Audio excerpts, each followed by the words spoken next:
Up All Night is a visual novel fantasy psychological horror published by Fiendish Fiction in the Halloween season of 2020 on itch.io. The remastered version was published on Steam around the same time in 2021.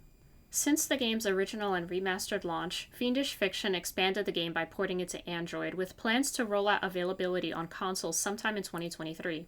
The team also released Rumination, which is a free spin-off of Up All Night that takes place years after the tragedies that occur in the first game. The official sequel is still under development at the time of this recording. This game is somewhat of a cabin-in-the-woods murder mystery with a huge unexpected twist in the end, but I personally feel that the focal point centers around the deeper psychological traumas that are slowly revealed over the course of the story. As a friendly reminder, there will be spoilers in this video, so if you're interested in seeing the playthrough first before viewing this analysis, check out my gameplay videos where I cover the game from start to finish.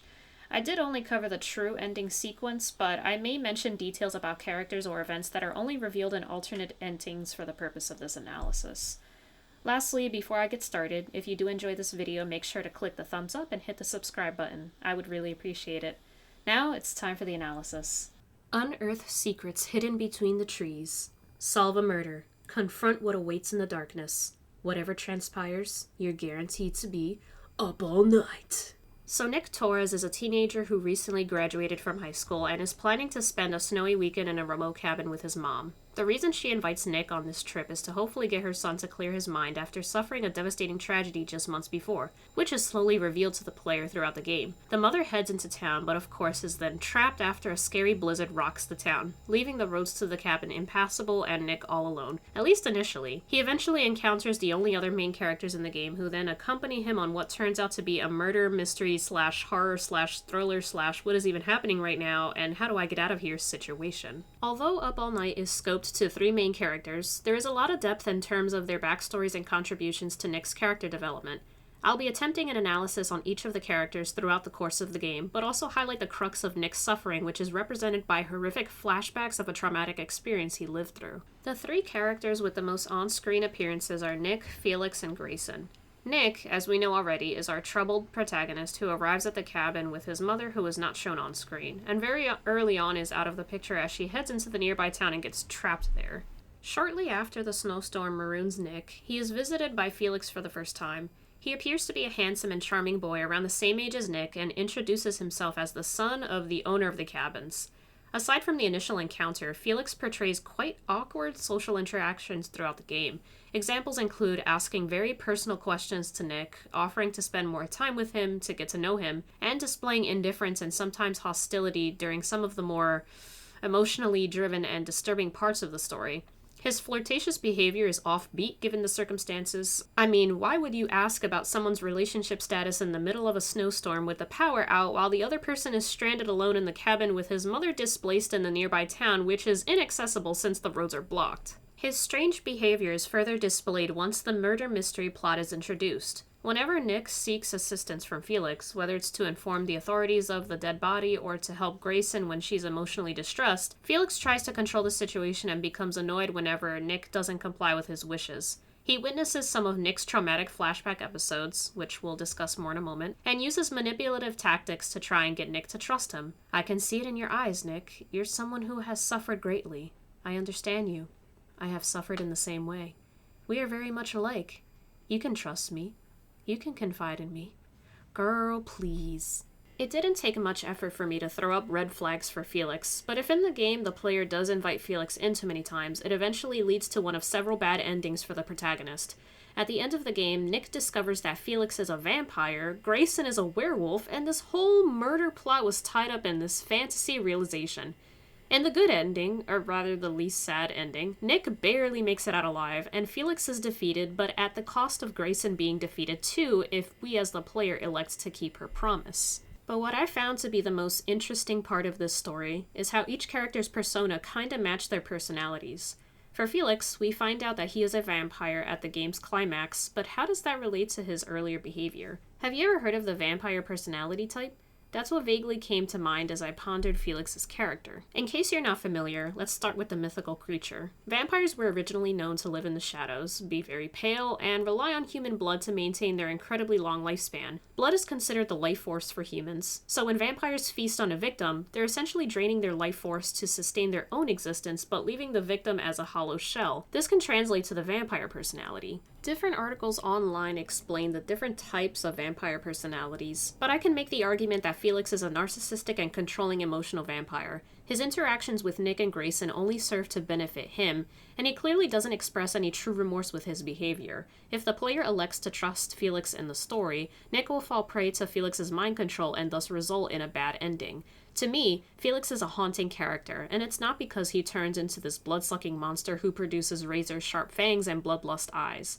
It's because he himself has a realistic personality, one that reminds me to watch out for people who may possess similar personality traits, and to remember my self-worth as to not fall victim to emotional draining. Next character I want to bring up is Grayson. As much as I made Felix out to be a strange character, this girl is kinda bonkers herself. I mean, shorts in the middle of a snowstorm?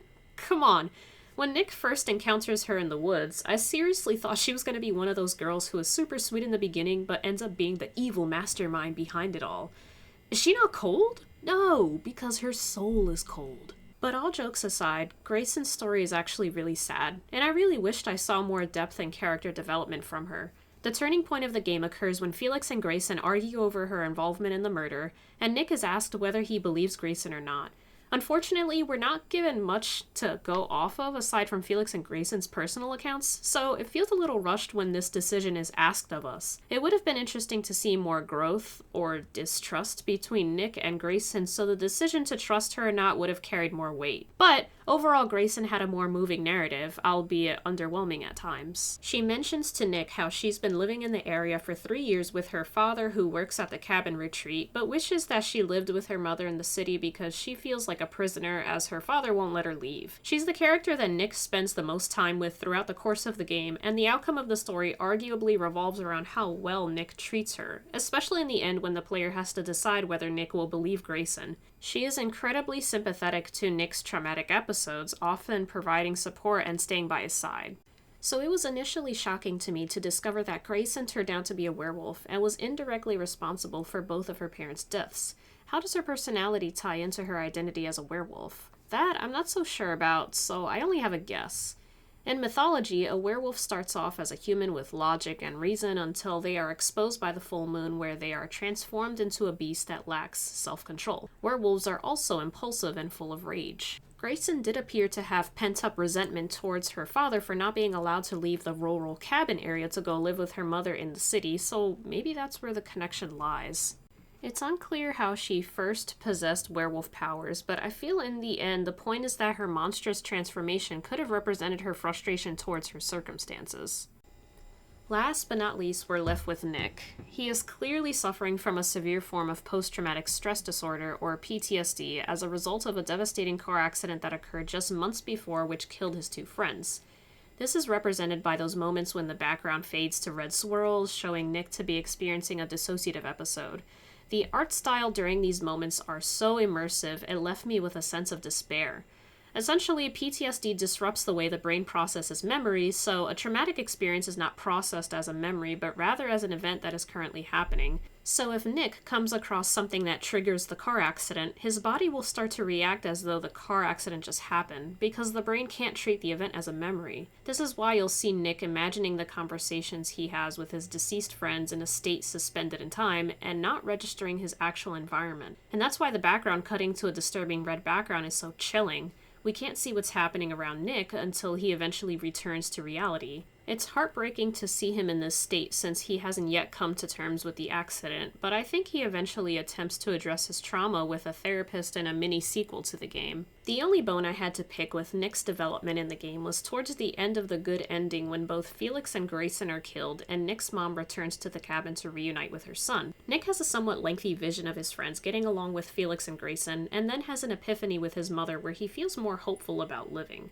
To me, that ending felt a little rushed, but I am curious to see how his trauma is addressed in Up All Night Rumination, which is the mini-sequel I mentioned earlier. But all in all, I enjoyed this game along with the psychological nuances it presented. The fantastical element of it with vampires and werewolves threw a curveball, but that didn't detract from the storyline so much. I hope you enjoyed this video. If there's anything you feel I've missed from a psychological analysis perspective, please let me know in the comments below. I'm interested to hear your take on the subject. Otherwise, don't forget to like and subscribe. I'll see you in the next game.